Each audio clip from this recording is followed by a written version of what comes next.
Everybody, welcome back to day 14 in the Advent of Code 2023 series.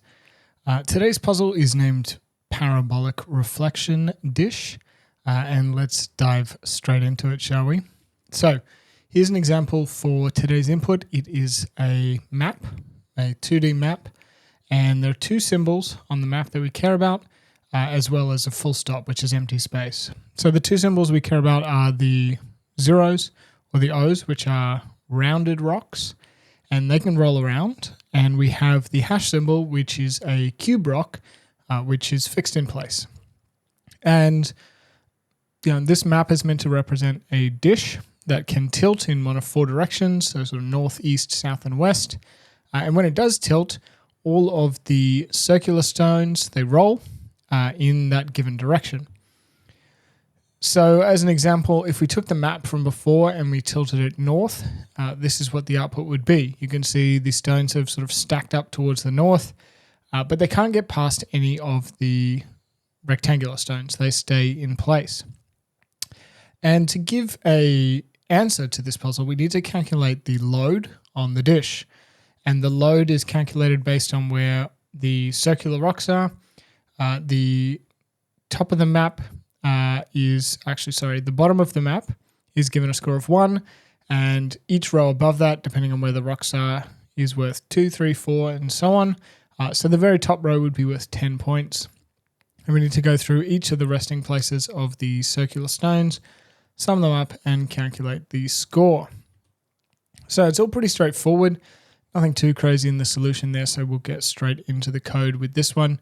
Remembering that the code for all of these is in a GitHub repository linked in the video description.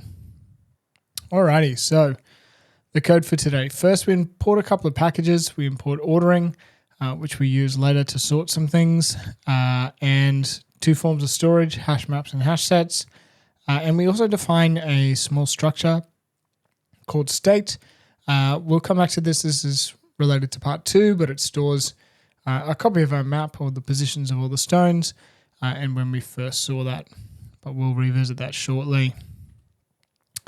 Now, next up, we define a function called compStones, short for compare stones, which takes 3 arguments. It takes 2 stones, so a location, row, columns, A and B, and a rotation, so what position the map is tilted in. And it returns an instance of the ordering class. And what this allows us to do is compare the 2 stones and determine whether one is above or below the other in terms of sorting order. Getting into the main body of day 14, as always, we read the input into a string. We count the number of lines because that helps us calculate the score later on. And we define a number of variables to store all the information that we need for this puzzle. So current channels, which stores the highest blocking location in the various columns of the map. Total weight so far, where all the blockers are, so those square stones, where all the round stones are, total number of rows, and total number of columns. For part 1, it's pretty simple. We move through each line in the input and we initialize the current channel to be a vector as long as the map is. And we initialize this with the height. We'll use this to determine the next available position in each column. So to begin with, it's right up the top until we find something that invalidates that and blocks it. We then loop through the current row. We take note of its contents, and there's some part 2 information that we have here. But for now, we just do 1 tilt, and we solve part 1 on the way through while reading in the initial position of the map. If we find a hash, we increase current channels to the location of that hash. So we say nothing can roll past this point. We insert a blocker into our blockers data structure. If we find a full stop, we don't need to do anything. And if we find a circle, we note the original position of the circle, and we also roll it all the way up to the current empty space in the column that it's in, and we increase the free space or the current channels. And then we're calculating the total weight along the way, and we report that at the end. And that is the answer for part 1. So pretty simple for that one. Part 2 gets a little bit more complicated. It introduces this idea of the spin cycle, which says we tilt the dish north, then west, then south, then east.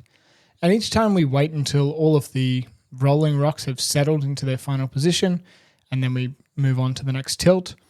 And we need to calculate the final load on the north beam, so a similar calculation to what we did before, after 1 billion steps. So that's a lot to iterate through, and the default thing we could do here is just apply the tilt function or a tilt process 1 billion times, but that would be pretty slow. Looking into this puzzle through a bit of trial and error, we actually find out that the system gets into a state that it's been before, so it revisits a state, and that means we can use that to work out how long it takes to complete a full loop. So from where it is back to that same state, we can skip a whole bunch of steps. And that means we have to calculate far less than 1 billion different tilt actions. So let's see how we get that done with the code. Number 1, we create a new place to store all of the states that we've seen before. And this will help us identify when we revisit a state in our loop. And then we start to loop through the billion iterations. Now, as I said before, we're not going to reach 1 billion iterations, but we've got our worst case in there. So what we do in each of our iterations is we check our exit condition. And in this case, that is, have we seen this state before? Now, if we have seen this state before, then we try and shortcut as many steps as we can by saying, okay, what step are we up to now? When did we first see this state? And that gives us how long a full loop is.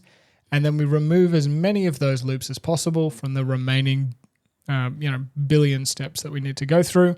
And then we play out the last few iterations normally. Now, we could have shortcut those two, stored a little bit more information, done the math and skipped them, but honestly, it's not really worth it. So we just skip as many as we can and then run through the rest of them normally. If we've never seen this state before, we roll all of the circular balls to their final position, just the same as we did for part 1. The only difference now being that there's 4 possible directions we could roll things in. And then once we've calculated that, we store that as a new entry in our state table. And we say the stones are now in this position, and we continue. So we collect all the stones as they are, pop them into our states, and keep iterating through our billion loops.